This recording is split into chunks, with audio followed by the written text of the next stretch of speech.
बबलू हाथी सुबह सवेरे अकेले वन में टहलने के लिए निकला।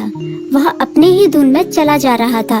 लगता था उसके दिमाग में कोई उलझन है जिसे वह सुलझाने की कोशिश कर रहा था।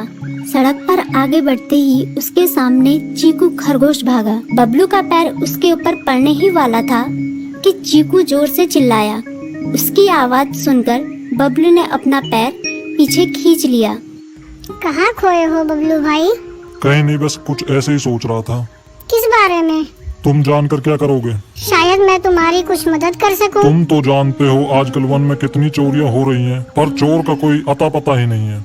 इस बात को लेकर वन के सारे प्राणी चिंतित थे। वे वहाँ खुद को सुरक्षित महसूस नहीं कर रहे थे।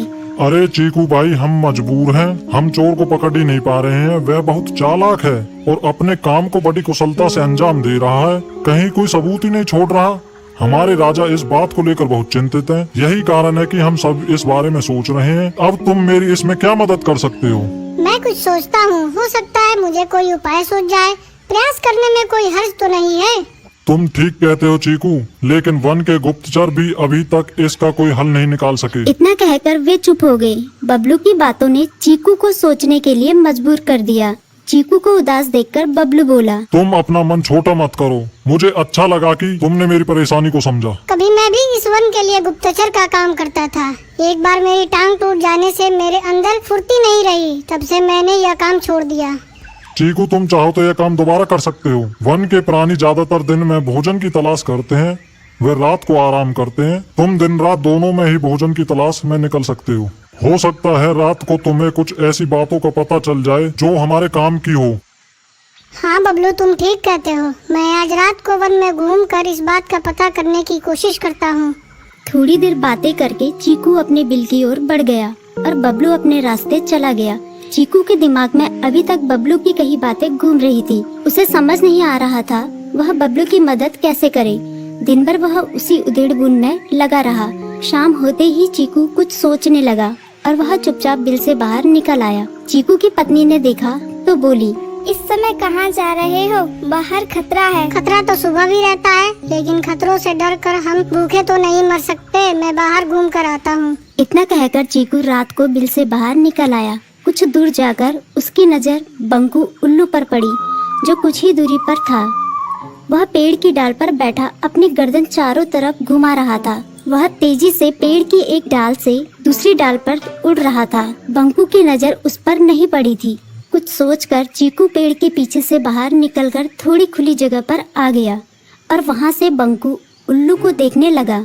बंकू ने चीकू को अंधेरे में भी देख लिया, पर उसने उसमें कोई उत्सुकता नहीं दिखाई और अपनी गर्दन चारों ओर घुमाता रहा। चीकू बड़ी देर तक बंकू की हरकतों पर नजर रखे रहा। वह थोड़ी देर तक खुले मैदान में खड़ा रहा, पर बंकू ने उसे देखकर भी अनदेखा कर दिया। उसने महसूस किया कि बंकू के आसपास चमकू चमगादड़ भी मंडरा रहा था। कुछ देर वन में घूमने के बाद चीकू अपने बिल में लौट आया और सुबह होने का इंतजार करने लगा। अगली सुबह बबलू उसी रास्ते में जा रहा था। रास्ते में चीकू उसका इंतजार कर रहा था। आज बड़ी जल्दी आ गए बबलू। हाँ, आजकल मुझे चिंता की वजह से नींद नहीं आती। कोई नई खबर है क्या? यकीन से तो मैं नहीं कह सकता, पर मैं तुम्हें ऐसे प्राणी का नाम बता सकता हूँ जो शायद चोरों की मदद कर रहा है। कौन है वो? बंकू उल्लू।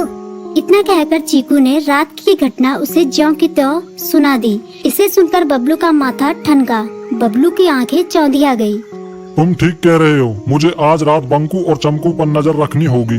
इतना कहकर वे दोनों अपने अपने रास्ते चले गए। बबलू रात को अपने साथियों के साथ बंकू पर नजर गड़ाए रहा। उसकी संदिग्ध गतिविधियों को देखकर बबलू ने उसे उसके साथियों चंकी और संकी लोमड़ के साथ पकड़ लिया। बबलू ने सख्ती से पूछताछ करनी शुरू कर दी।